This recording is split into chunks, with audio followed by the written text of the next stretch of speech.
Hello, bachcho. Let's read this question. So this question says, how long after the beginning of motion is the displacement of a harmonically oscillating particle equals to one half of its amplitude if the period is 24 second and particle starts from the rest. particle कहाँ से start हो रहा है? Rest से start हो रहा है. तो चलिए इस क्वेश्चन को स्टार्ट करते हैं and we can write down the key concept of this question. आपको क्या बताना है बच्चों? एसएचएम कर रहा है ना पार्टिकल, तो पार्टिकल यहाँ पर आपका एसएचएम कर रहा है, तो यहाँ पे लिख लीजिए कि the key concept of this question is SHM. Okay, अब बच्चों देखिए क्वेश्चन को स्टार्ट करते हैं.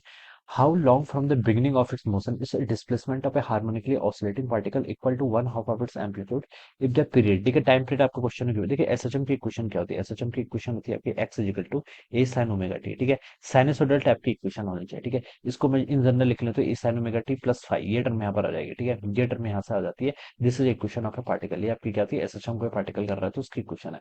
अब क्वेश्चन ने बोल रखा है कि oscillating particle equal to one half of its amplitude. ठीक है, how long after the displacement of the particle is one half of its amplitude if the time period is 24 second. All right, and particle start from rest, और particle rest से start हो रहा है. ठीक है, तो बच्चों देखिए पार्टिकल दो पोजीशन से स्टार्ट हो सकता है. मान लीजिए ये आपकी x equal to zero equilibrium position है, और इसका एम्पलीट्यूड मैंने क्या मान लिया? X equal to plus a मान लिया यहाँ पर. ठीक है, और यहाँ पर इसका एम्पलीट्यूड कितना होगा? एक्स इजिकल टू माइनस ए के इक्वल होगा. ठीक है, तो बच्चों देखिए अब हम क्वेश्चन के अकॉर्डिंग क्या करते हैं? स्टार्ट करते हैं. मैं यहाँ पर एक्स इजिकल टू देखिए, मैं देखिए यहाँ पर A sine omega t plus five, अगर फाइव यहाँ पर जीरो भी हो सकता है, पाई बाय टू भी हो सकता है, दोनों हो सकता है. और वो चेक कैसे करना है उसके लिए आपको हिंट दे रखी है, particle start from the rest. ठीक है, तो अगर देखिए मैं ये वाली इक्वेशन एज्यूम कर लेता हूँ x equal to a sine omega t. ठीक है, अगर मैं फेस को यहाँ पर जीरो कंसिडर करता हूँ, और तो वेलोसिटी कितनी आएगी यहाँ से? देखिए A omega cos of omega t. ठीक है, अब देखिए जब मैं time t equal to zero रखूंगा तो पार्टिकल कहाँ पर होगा? जीरो पर होगा. तो मैं ये एज्यूम कर रहा हूँ कि पार्टिकल स्टार्ट कहाँ से हो रहा है? आपका इक्विलिब्रियम पोजीशन से. पार्टिकल इक्विलिब्रियम पोजीशन से स्टार्ट हो रहा है. ठीक है, तो time t equal to zero पर. ठीक है, तो time t equal to zero अगर मैं इस इक्वेशन में पुट करूँ वेलोसिटी पर, तो cos omega T cos zero one, तो वेलोसिटी कितनी आएगी? ए ओमेगा के इक्वल. लेकिन क्वेश्चन में बोले कि पार्टिकल तो रेस्ट से स्टार्ट हो रहा है, तो वेलोसिटी ए ओमेगा नहीं हो सकती, तो ये वाली इक्वेशन क्या हो जाएगी बच्चों? यहाँ से रॉन्ग हो जाएगी. तो इस इक्वेशन को यूज नहीं करना है. X equal to a sine omega t use नहीं करेंगे. अब दूसरा क्या बदल सकते हैं? X equal to a sine omega t plus pi by two, यानी कि ए कॉस ओमेगा टी. ठीक है, फेस चेक कर रहा हूँ मैं बेसिकली. ठीक है, फेस की वैल्यू चेक कर रहा हूँ. अगर मैं इसको चेक कर लेता हूँ तो वेलोसिटी देखिए कितनी होगी? यहाँ से वेलोसिटी होगी माइनस ए ओमेगा कॉस ओमेगा टी का डिफरेंशिएशन कितना होता है? Sign omega T times omega. Omega मैंने इधर लेके आ गया, माइनस साइन इधर आ गया. ठीक है, तो ये आपकी वेलोसिटी है. अब इसमें देखिए एक बार चेक कर लीजिए,